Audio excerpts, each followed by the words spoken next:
My hello to all the students of class 7 और I hope कि आप अच्छी सेहत में होंगे और अपने टाइम का यूटिलाइजेशन अच्छे से करे होंगे.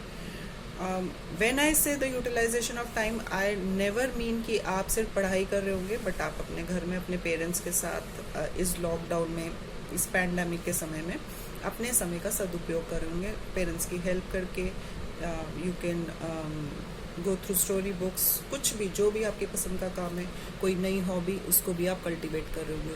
So we'll be starting with our section number 4, which is a poem to the pupils of the Hindu college. Pupils का मतलब होता है student. Hindu college is a very renowned college of Delhi university, Delhi में है और बहुत ही पुराना कॉलेज है और one of the most desirable college जहाँ पर स्टूडेंट्स की इच्छा रहती है कि हमें वहाँ पर एडमिशन मिले. So the poet is Henry L Derozio, जो कि saint Stephen college, Hindu college में, दिल्ली यूनिवर्सिटी के हिंदू कॉलेज में पढ़ता था. और उनके बारे में बताया गया है अबाउट द पोएट के बारे में क्या बताया गया है. Henry L Derozio was born on 18 अप्रैल 1809 इन कैलकाटा में पैदा हुए 18 अप्रैल को. The poet was a young teacher in Hindu college. और जो पोएट थे वो यंग मतलब कम उम्र के टीचर थे. कहाँ पर? हिंदू कॉलेज में.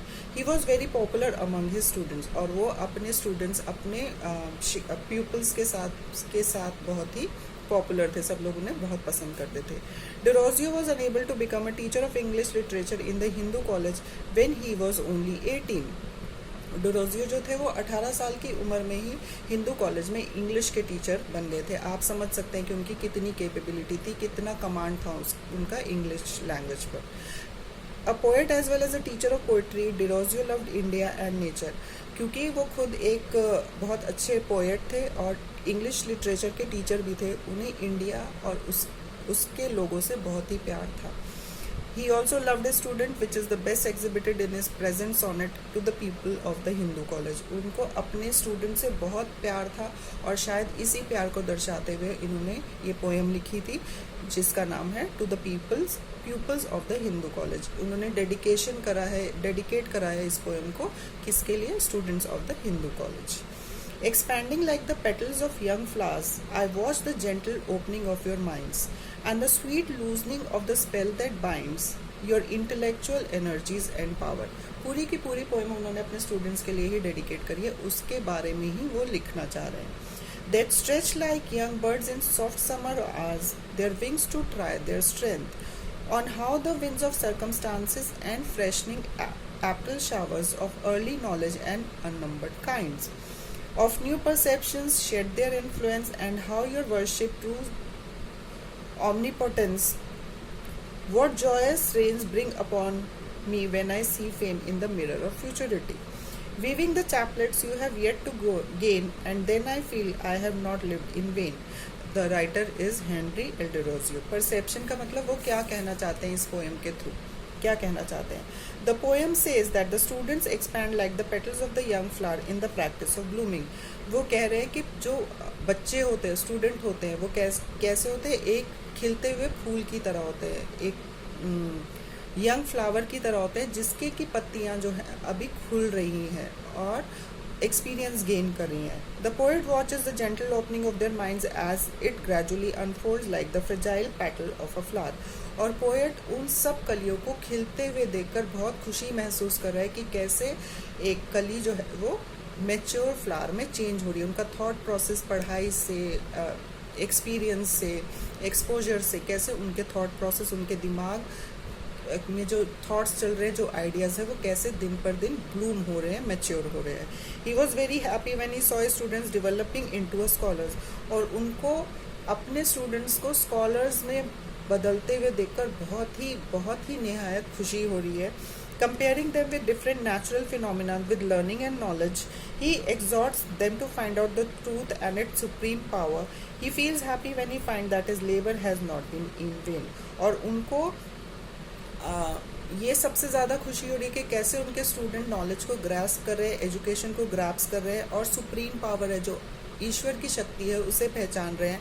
And he feels very happy कि उन्होंने जो मेहनत करी है वो बर्बाद नहीं जा रही. बिकॉज जो टीचर जो होता है उसका क्या काम होता है, यंग माइंड्स को एजुकेट करने के साथ साथ उनके थॉट प्रोसेस को भी चेंज करना, उनके आइडियाज़ को नए मुकाम देना, उनको डायनेमिक पाथ पर ले जाना और उनको ये बताना कि what is right and what is not right for them. तो उनको ये बहुत खुशी हो रही है पोएट को कि जो वो करना चाहते हैं, जो वो अपने स्टूडेंट्स में एक इन्फ्लुएंस अपना एजुकेशन का देना चाहते हैं और वो स्टूडेंट्स उनको ग्रास भी करे, that is the immense happiness. उसको इस बात की बहुत खुशी हो रही है कि उसकी की हुई मेहनत बेकार नहीं जा रही है। Then I explain the poem. Expanding like the petals of young flowers. उन्होंने किसको कंपेयर करा है पेटल्स के साथ? स्टूडेंट्स को। I watch the gentle opening of your minds. मैंने आपके दिमागों को खुलते हुए देखा है। And the sweet loosening of the spell that binds your intellectual energies and power. और आपके जैसे जैसे आप ब्लूम हुए, स्टूडेंट्स ब्लूम हुए, उसके साथ साथ उनकी इंटेलिजेंस, उनकी पावर्स और उनकी एनर्जीज को भी मैंने आगे बढ़ते हुए देखा है, ग्रास्प करते हुए देखा है, नॉलेज को, एजुकेशन को। They stretch like young birds in the summer soft summer hour. ऐसा लगता है जैसे गर्मी के दिन में जब पक्षी अपने पंख खोलता है, यंग बर्ड जो है अपने पंख खोलता है, उड़ने की तैयारी करता है। Their wings to try their strength, ताकि वो अपनी स्ट्रेंथ को पहचान सके। And how the winds of circumstances and freshening April showers of early knowledge and unnumbered kind. और वो हवाएं क्या है? वो हवाएं हैं नॉलेज की, वो हवाएं है एजुकेशन की, वो हवाएं है सर्कमस्टांस की, हमारे आसपास क्या हो रहा है। और जैसे जो सर्कमस्टांसेस, जैसे आजकल कोविड है, तो क्या हमारे लिए न्यू है? That we have to wear a mask. इसके लिए हमें खुद भी अवेयर होना है। हमेशा हमारे पेरेंट्स या मम्मी पापा या हमारी फैमिली या हमारा स्कूल डंडा लेके नहीं चलेगा, हमें खुद भी सोचना है what is right for us and what is wrong for us. और ये सब चीज़ें जो है हमें कौन दिखाता है, हमें पाथ कौन दिखाता है? हमारे पेरेंट्स दिखाते हैं, सोसाइटी दिखाती है, हमारा स्कूल दिखाता है, हमारी टीचर दिखाती है। और of new perception shade their influence. और कैसे नए नए आइडियाज़ जो है वो उन स्टूडेंट्स के दिमाग को इन्फ्लुएंस कर रहे हैं। And how your worship truth omnipotence. Omnipotence का मतलब होता है गॉड ऑलमाइटी। और कैसे हम ईश्वर पर भरोसा कर रहे हैं। With joys rains upon me when I see fame in the mirror of futurity. और जब मैं ये सोचता हूँ तो मुझे सामने शीशे में कौन दिखाई देता है कि मेरे बच्चे कैसे मैच्योर होकर ऊंचे मुकाम पर, ऊंची हाइट्स पर पहुंच रहे हैं। Weaving the chaplets you have yet to gain that I feel I have not lived in vain. और आपको देखकर, आपकी ब्लूमिंग को देखकर, आपकी ग्रूमिंग को देखकर, इंटेलिजेंस को देखकर, नॉलेज को देखकर कि आप कैसा, यानी कि स्टूडेंट्स कैसे उससे ग्रास भी कर रहे हैं, मुझे लगता है कि मेरी मेहनत बेकार नहीं गई है। और ये हर एक टीचर की इच्छा होती है, ये हर एक पेरेंट की इच्छा होती है, ये हर फैमिली की इच्छा होती है कि जो जो आपको उनसे मिल रहा है, सोसाइटी से मिल रहा है, नॉलेज के थ्रू मिल रहा है, एग्जिस्टेंस के थ्रू मिल रहा है, सर्कमस्टांसेस के थ्रू मिल रहा है, आप उसमें कैसे रिएक्ट करते हैं और कैसे वहाँ से अपनी पावर्स को गेन करते हैं, अपने बैक को स्ट्रॉन्ग करते हैं। ये सब देखकर शायद पेरेंट्स को, टीचर्स को अच्छा लगता है कि उनकी मेहनत बेकार नहीं गई। और पोएट भी यही idea, since he was a English teacher and he was a poet also, तो वो भी शायद अपने भावों को इस पोएम के थ्रू आप तक पहुँचा रहा है। First read out the poem and उसके बाद आपको कुछ आंसर्स देने हैं। How do students expand. Students जो है एक्सपैंड कैसे करते हैं? Through knowledge. What are the things which the poet compares the student. Poet ने स्टूडेंट को किससे कंपेयर करा है? उसने बर्ड से कंपेयर कर रहा है, फ्लावर्स से कंपेयर कर रहा है। Right about the poet. Poet के बारे में कुछ वर्ड्स लिखने हैं आपको, उनके बारे में अबाउट द पोएट ऊपर दिया गया है।